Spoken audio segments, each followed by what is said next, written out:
ज- जय हिंद दोस्तों, नमस्कार दोस्तों। मैं रवि प्रताप सिंह आया हूँ एक बार फिर साइंस के वन लाइनर लेकर आपके समक्ष आया हूँ मेरे दोस्तों। ये आज हमारी साइंस के वन लाइनर की 5वीं क्लास है मेरे दोस्तों। तो आइए पढ़ते हैं पहला वन लाइनर आज की क्लास का। मालवेसी कुल के पौधे कौन कौन से हैं? कपास, भिंडी, गुड़हल। कपास, भिंडी, गुड़हल। लेग्यूमिनेसी कुल के पौधे कौन से हैं मेरे दोस्तों? लेग्यूमिनेसी मतलब फलीदार वृक्ष इसमें आते हैं, जैसे बबूल, छुई मुई, कत्था, गुलमोहर, अशोक, कचनार, इमली, सभी दलहन फसल। कंपोजिटी कुल के पौधों की बात करें मेरे दोस्तों, सूरजमुखी, भृंगराज, गेंदा, कुसुम, सलाद, डहेलिया। अब मेरे दोस्तों रोटेसी कुल के पौधों की बात करें तो नींबू, चकोतरा, संतरा, मौसमी, बेल, कैथा, कामनी, ये रोटेसी कुल के पौधे हैं। रोटेसी कुल में मेरे दोस्तों रसदार फल जिनके होते हैं वो आते हैं मेरे दोस्तों, और बेल भी इसमें आता है। आगे देखते हैं मेरे दोस्तों अगला वन लाइनर। कुकुरबिटेसी कुल के पौधों की बात करें मेरे दोस्तों तो तरबूज है, खरबूजा है मेरे दोस्तों, टिंडा है, कद्दू है, लौकी है, जीरा है, ककड़ी है, परवल है, चिचिंडा है, करेला है मेरे दोस्तों, तोरई है। ये सब कुकुरबिटेसी कुल में आते हैं। अब मेरे दोस्तों सोलेनेसी कुल की बात करें, सोलेनेसी कुल के पौधों में आलू है मेरे दोस्तों, मिर्च है मेरे दोस्तों, बैंगन है मेरे दोस्तों, मकोई है मेरे दोस्तों, धतूरा है, बेलाडोना है, टमाटर है। ये सब मेरे दोस्तों सोलेनेसी कुल के पौधे हैं। देखिए मेरे दोस्तों रोजेसी कुल के पौधों में कौन कौन है? स्ट्रॉबेरी है मेरे दोस्तों, सेब है मेरे दोस्तों, बादाम है मेरे दोस्तों, नाशपाती। ये रोजेसी कुल के पौधे हैं मेरे दोस्तों। चलो अगला वन लाइनर की ओर चलते हैं मेरे दोस्तों। अगला वन लाइनर रोजेसी कुल के पौधों में मेरे दोस्तों स्ट्रॉबेरी, सेब, बादाम और नाशपाती, और विभिन्न पादप भागों जैसे जड़, तना, पत्ती, पुष्प, फल आदि के रूपों तथा गुणों के अध्ययन को क्या कहते हैं मेरे दोस्तों? तो इनको कहते हैं मेरे दोस्तों आकार की या मोर्फोलॉजी बोलते हैं। आकार की या मोर्फोलॉजी बोलते हैं इनके अध्ययन को, ठीक है, इनके भागों को, ठीक है, भागों के अध्ययन को। जड़ पौधे के किस भाग से उत्पन्न होती है मेरे दोस्तों? तो मूलांकुर होता है मेरे दोस्तों, उससे उत्पन्न होती है, ठीक है मेरे दोस्तों। देखिए मेरे दोस्तों अगर कोई बीज है तो उसमें देखिए जैसे ही बीज जमेगा तो उसके एक तो नीचे की ओर निकलेगी, ठीक है, भाग, और एक ऊपर की ओर निकलेगा। तो जो नीचे की ओर होता है मेरे दोस्तों उसे मूलांकुर बोलते हैं इसे, और इसे मेरे दोस्तों प्रांकुर बोलते हैं। प्रांकुर से तना निकलता है मेरे दोस्तों। तो देखिए अगला वन लाइनर है मेरे दोस्तों, जड़ें कितने प्रकार की होती हैं? तो 2, मूसला जड़ या टेप रूट, अपस्थानिक जड़ या एडवेंटियस रूट, ठीक है। तो 2 प्रकार की होती है, मूसला जड़ या टेप रूट, अपस्थानिक जड़ या एडवेंटियस रूट। गाजर की जड़ किस प्रकार की होती है मेरे दोस्तों? शंकु या कोनिकल प्रकार की, ठीक है, कोनिकल के आकार की। सलजम व चुकंदर की जड़ किस आकार की होती है मेरे दोस्तों? कुंभी या नेपी फॉर्म, कुंभी कह लो, अंग्रेजी में इसको नेपी फॉर्म बोलेंगे, उसके आकार की होती है सलजम व चुकंदर की जड़। देखिए मेरे दोस्तों आपने सलजम या चुकंदर देखा होगा तो इस आकार का होता है, ठीक है। मूली की जड़ किस आकार की होती है मेरे दोस्तों? तरकू रूप या फ्यूजी फॉर्म के आकार की, तरकू के आकार की होती है। अगर मेरे दोस्तों गाजर की बात करें तो इस तरीके की होती है गाजर, ठीक है। अगर मूली की बात करें तो मेरे दोस्तों मूली इस तरीके की होती है, ठीक है। आगे देखते हैं तना पौधे के किस भाग से विकसित होता है? मैंने बताया प्रांकुर से होता है मेरे दोस्तों। अगला वन लाइनर है, पत्ती का मुख्य कार्य क्या है मेरे दोस्तों? प्रकाश संश्लेषण क्रिया द्वारा पौधों के लिए भोजन बनाना पत्ती का मुख्य कार्य है। पुष्प पौधे का कौन सा अंग होता है मेरे दोस्तों? जनन अंग होता है। भूमिगत तने, कंद, ट्यूबर का उदाहरण है मेरे दोस्तों। तो अगर हम तने के रूपांतरण की बात करें तो पहला रूपांतरण है कंद, जिसे हम ट्यूबर बोलते हैं, उसका उदाहरण है आलू, ठीक है। बहुत आते हैं प्रश्न। भूमिगत तने घनकंद या कोर्न का उदाहरण है मेरे दोस्तों बंडा और केसर, ठीक है। भूमिगत तने प्रकंद, राइजोम का उदाहरण क्या है? ये प्रकंद कह लो या राइजोम कह लो, उसका उदाहरण हल्दी व अदरक, ठीक है मेरे दोस्तों। ये जो है भूमिगत तने रूपांतरण है। अब देखिए मेरे दोस्तों भूमिगत तने सल्ककंद बल्ब का उदाहरण है प्याज मेरे दोस्तों। पुष्प में भाग कौन कौन से होते हैं मेरे दोस्तों? ब्राहदलपंज होते हैं जिन्हें कैलेक्स बोलते हैं, दलपंज होते हैं कोरोला बोलते हैं, पुमंग यानी एंड्रोसियम, और जायांग यानी गायनोसियम, ये सारे भाग होते हैं। आगे देखते हैं मेरे दोस्तों पुमंग किस प्रकार का जननांग है? तो मेरे दोस्तों नर जननांग है, नर जननांग, ठीक। जायांग किस प्रकार का जननांग है? मादा जननांग। ठीक है, ठीक है, नर मादा आप लोग समझते होंगे, बहुत समझदार हैं। ठीक है, पौधे किस भाग में एक या एक से अधिक पुंकेसर होते हैं? पुमंग। ठीक है, पौधे किस भाग में एक या एक से अधिक पुंकेसर होते हैं? पुमंग में। आगे देखते हैं मेरे दोस्तों, पुंकेसर में क्या पाए जाते हैं? परागकण या पोलन ग्रेन पाए जाते हैं मेरे दोस्तों। पुंकेसर में परागकण या पोलन ग्रेन। पौधे किस भाग में अंडप होता है? जायांग में मेरे दोस्तों। पौधे के किस भाग में अंडप होता है? जायांग में।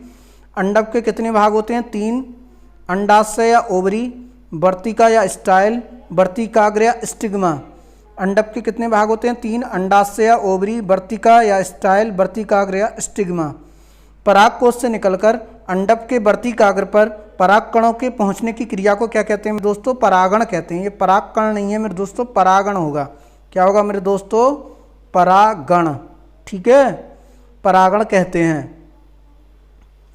देखिए परागण कितने प्रकार का होता है मेरे दोस्तों? 2, स्वपरागण या सेल्फ पॉलिनेशन, पर परागण या क्रॉस पॉलिनेशन। ठीक है, 2 प्रकार का होता है परागण।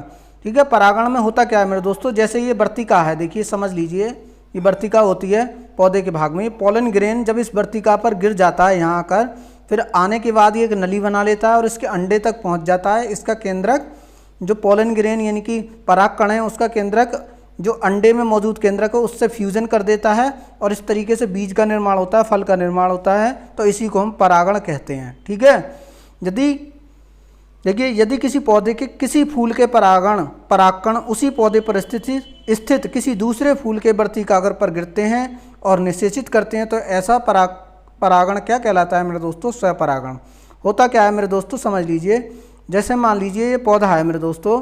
ठीक है, इस पर ये फूल लगे हैं, एक ये फूल लगा है, एक ये फूल लगा है। ठीक है, इस वजह से इसके जो है मेरे दोस्तों फूल के परागकण उड़े और इस फूल के जो है मेरे दोस्तों उसी पौधे पर दूसरे फूल पर आकर उसकी वर्तिकाग्र पर गिर गए हैं और परागण हुआ, तो इसको बोलेंगे स्वपरागण। आगे बात करते हैं मेरे दोस्तों,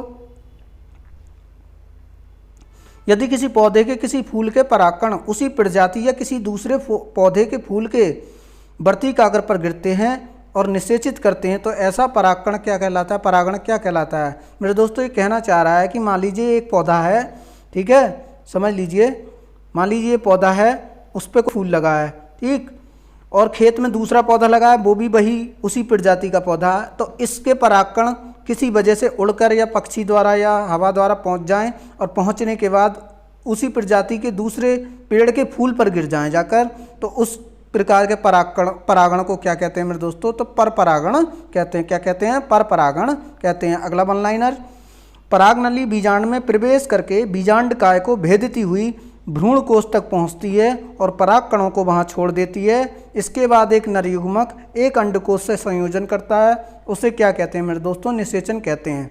देखिए मेरे दोस्तों ये वर्तिका है, समझ लीजिए, ये फूल में वर्तिका है, इसमें बीच में अंडाशय है, उसमें एक केंद्रक है, ठीक है, इसको मादा युग्मक बोलेंगे। और ये परागकण है, इसके बीच में क्या है मेरे दोस्तों?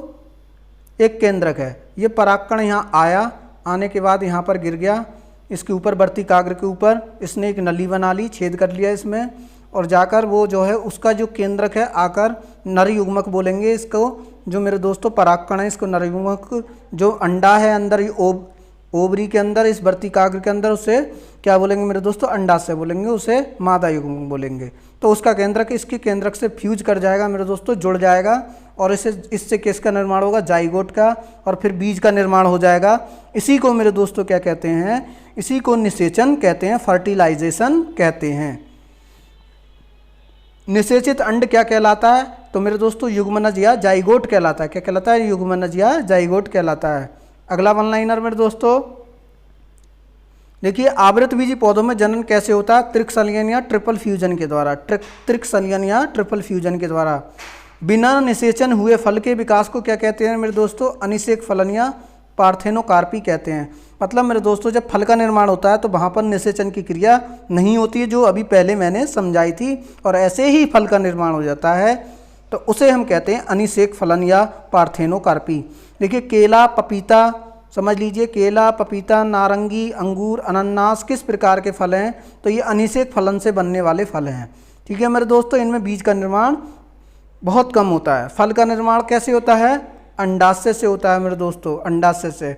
अगर मेरे दोस्तों अनिषेक फलन की बात आए तो अनिषेक फलन से कौन कौन से फल तैयार किए जा सकते हैं, तो वो भी नाम क्या होंगे, केला, पपीता, नारंगी, अंगूर व अनानास। ठीक है। संपूर्ण फलों को कितने प्रकार में विभाजित किया गया, अगला वन लाइनर, 3, सरल फल, पुंज फल, संग्रथित फल। मेरे दोस्तों अगर मेरी वीडियो अच्छी लगी हो तो लाइक कीजिए, दोस्तों में शेयर कीजिए, और प्लीज़ प्लीज़ मेरी आपसे बहुत रिक्वेस्ट है कि चैनल को ज़रूर सब्सक्राइब करें। और मेरे दोस्तों मेरे चैनल पर वन लाइनर साइंस का आनंद लें। अगर मेरे दोस्तों आपको ज्योग्राफी जो है मेरे दोस्तों डिटेल में पढ़नी है तो मेरे चैनल की प्लेलिस्ट में जाइए, वहाँ पर मैंने ज्योग्राफी डिटेल में पढ़ा रखी है। वहाँ पर एक एक क्लास आपको अच्छे से मिलेगी और वहाँ पर एक एक चीज़ अच्छे से समझाई गई है मेरे दोस्तों। और ज्योग्राफी के मॉक टेस्ट भी हैं मेरे दोस्तों, और ज्योग्राफी की बहुत सारी ट्रिक भी हैं जिसकी प्लेलिस्ट अलग बना रखी है मैंने दोस्तों, अलग फोल्डर बना रखा है प्लेलिस्ट में। तो चलो मेरे दोस्तों अगले वन लाइनर की ओर चलते हैं। अमरूद, केला किस प्रकार के फल हैं, सरल फल है मेरे दोस्तों। स्ट्रॉबेरी, रसभरी किस प्रकार के फल मेरे दोस्तों, पुंज फल है मेरे दोस्तों। देखिए पुंज फल ऐसे समझ लीजिए, ये इस तरीके से ये मान लीजिए कि जुड़े जुड़े बहुत सारे, ऐसे लगेगा जैसे बहुत सारे फल छोटे छोटे जुड़े हुए हैं, उसे पुंज फल बोलते हैं। चलिए मेरे दोस्तों अगले वन लाइनर की ओर चलते हैं। कटहल, सहतूत किस प्रकार के फल हैं मेरे दोस्तों, संग्रथित फल हैं। ठीक है, ठीक है, संग्रथित फल में भी यही होता है। अगर देखिए कुछ फलों के निर्माण में ब्राहा दलपुंज व पुष्पासन आदि भाग लेते हैं। ऐसे फलों को क्या कहते हैं मेरे दोस्तों, असत्य फल या फॉल्स फ्रूट कहते हैं इनको। देखिए मेरे दोस्तों अगला वन लाइनर, सेब किस प्रकार का फल है, असत्य फल है मेरे दोस्तों। नाशपाती किस प्रकार का फल है, असत्य फल है मेरे दोस्तों। क्योंकि ये दोनों फल मेरे दोस्तों कभी भी बीजांड से नहीं बनते हैं, ये सीधे मेरे दोस्तों किससे बनते हैं, ये बनते हैं पुष्पासन से, पुष्प के अन्य भागों से। सेब का खाने योग्य भाग क्या है मेरे दोस्तों, पुष्पासन है। नाशपाती का खाने योग्य भाग क्या है मेरे दोस्तों, वो भी पुष्पासन है। आगे देखिए आम का खाने योग्य भाग क्या है मेरे दोस्तों, मध्य फल वित्ती है। ठीक है। अगर मेरे दोस्तों किसी फल की बात करें तो देखिए एक होता है जो बाहर की लेयर होती है उसे कहते हैं बाह्य फल वित्ती, एक जो बीच में लेयर होती है ये वाली उसे बोलते हैं मध्य फल वित्ती, एक जो लेयर होती है मेरे दोस्तों जो कि बीज से जुड़ी हुई होती है, ठीक है, उसे बोलते हैं आंतरिक फल वित्ती। ठीक है। आगे देखते हैं मेरे दोस्तों, अमरूद का खाने योग्य भाग क्या है, फल वित्ती व बीजांडासन। और मेरे दोस्तों जो केंद्र में होता है उसे बोलते हैं हम, ये बीजांडासन है, ये क्या है, बीजांडासन है। ठीक है मेरे दोस्तों। तो अमरूद का खाने योग्य भाग क्या है, फल वित्ती व बीजांडासन। अंगूर का खाने योग्य भाग क्या है, फल वित्ती व बीजांडासन, समझते रहिए। पपीता का खाने योग्य भाग क्या है, मध्य फल वित्ती है मेरे दोस्तों। नारियल का खाने योग्य भाग क्या है, भ्रूणपोष है मेरे दोस्तों, भ्रूणपोष। देखिए मेरे दोस्तों अगर हम बात करें किसी बीज को आपने अगर देखा होगा तो यहाँ पर बीज का भ्रूण होता है जिससे पौधे जन्म लेते हैं। और मेरे दोस्तों ये चारों तरफ जो होता है ये जो है ये सब क्या है मेरे दोस्तों, भ्रूणपोष है। ठीक है। और ये भ्रूणपोष कब काम आता है, जब बीज जो है मेरे दोस्तों बोया जाता है और जब उसमें से ये मेरे दोस्तों भ्रूण पौधा बन के निकलता है तो ये सारा भोजन किससे लेता है, भ्रूणपोष से लेता है। देखिए मेरे दोस्तों नारियल का खाने योग्य भाग क्या है, भ्रूणपोष है। टमाटर का खाने योग्य भाग क्या है मेरे दोस्तों, फल वित्ती व बीजांडासन है। केला का खाने योग्य भाग क्या है मेरे दोस्तों, मध्य एवं अंत्य फल वित्ती है। ठीक है मेरे दोस्तों केले की।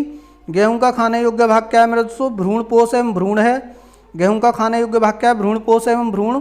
काजू का खाने योग्य भाग क्या है, पुष्पवृंत एवं बीजपत्र है मेरे दोस्तों। लीची का खाने योग्य भाग क्या है, बीज चोल है मेरे दोस्तों। चना का खाने योग्य भाग क्या है, बीजपत्र व भ्रूण है मेरे दोस्तों। चना का खाने योग्य भाग क्या है, बीजपत्र व भ्रूण। अगर मेरे दोस्तों चने को हम देखें, अगर हम चने को मेरे दोस्तों तोड़ेंगे तो आप देखेंगे उसके दो भाग में टूट जाएगा चना। ठीक है। तो ये जो दो भाग है मेरे दोस्तों ये बीज पत्र हो गए, एक ये हो गया एक ये हो गया। ठीक है। और बीज पत्र के बीच में एक बीच में क्या होगा, भ्रूण होगा, वो भी हम खाते हैं चने का। सहतूत का खाने योग्य भाग क्या है मेरे दोस्तों, रसीले परिदल पुंज है मेरे दोस्तों सहतूत के। कटहल का खाने योग्य भाग क्या है, कटहल का परिदल पुंज एवं बीज है मेरे दोस्तों। आगे देखते हैं अनन्नास का खाने योग्य भाग क्या है मेरे दोस्तों, परिदल पुंज है। अनन्नास का क्या है, परिदल पुंज। समान उत्पत्ति संरचना एवं कार्यों वाली कोशिकाओं के समूह को क्या कहते हैं मेरे दोस्तों, ऊतक कहते हैं। पौधों के वर्धी क्षेत्रों को क्या कहते हैं मेरे दोस्तों, विभज्योतक ऊतक या मेरिस्टेमेटिक ऊतक कहते हैं। मेरिस्टेमेटिक ऊतक कहते हैं जो कि वर्धी क्षेत्र उसे कहते हैं मेरे दोस्तों जो वृद्धि करते हैं। ठीक है। अब देखिए मेरे दोस्तों, पौधों की प्राथमिक वृद्धि किसके कारण होती है? शीर्षस्थ विभज्योतक ऊतक या एपिकल मेरिस्टेम। जैसे मेरे दोस्तों कोई पौधा है मान लीजिए, तो उसका जो ऊपरी सिरा है उसे शीर्षस्थ बोलते हैं, और यहाँ पर जो ऊतक होंगे मेरे दोस्तों ऊपर, उन्हें हम शीर्षस्थ विभज्योतक ऊतक कहेंगे। आगे देखते हैं मेरे दोस्तों वन लाइनर, तना एवं जड़ की मोटाई में वृद्धि किसके कारण होती है? पार्श्व विभज्योतक या लेटरल मेरिस्टेम। Lateral meristem. अगला देखिए, स्थायी ऊतक किन कोशिकाओं के बने होते हैं? जो विभाजन की क्षमता खो चुके हैं। ये कोशिकाएं मृत अथवा जीवित हो सकती हैं। मतलब मेरे दोस्तों, इनमें विभाजन बंद हो गया है, कोशिका विभाजन बंद हो गया है। ठीक है।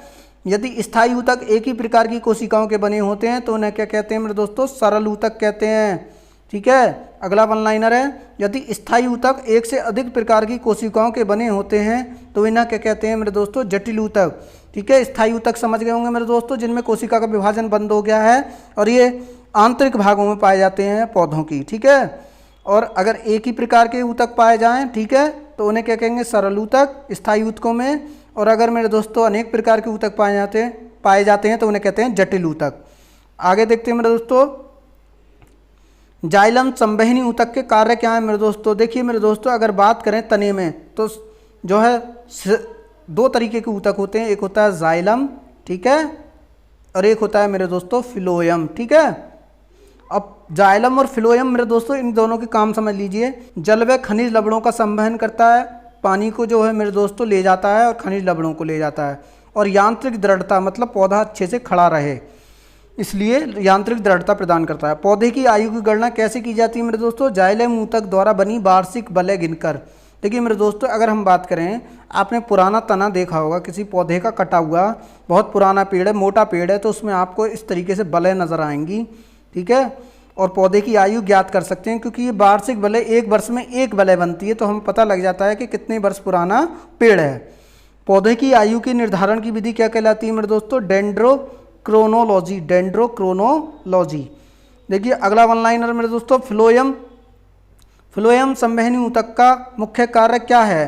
तो देखिए मेरे दोस्तों, फ्लोएम संवहनी ऊतक का मुख्य कार्य क्या है? पत्तियों द्वारा निर्मित भोजन के पौधों के अन्य भागों में पहुंचाना मेरे दोस्तों, ये कार्य है। अब मेरे दोस्तों, आपसे मेरी एक बार रिक्वेस्ट फिर है कि मेरे चैनल को सब्सक्राइब कीजिए मेरे दोस्तों, मेरे चैनल को लाइक कीजिए मेरे दोस्तों, सब्सक्राइब कीजिए मेरे दोस्तों, और शेयर कीजिए मेरे दोस्तों ज़्यादा से ज़्यादा लोगों में। थैंक यू, धन्यवाद। जय हिंद, जय भारत।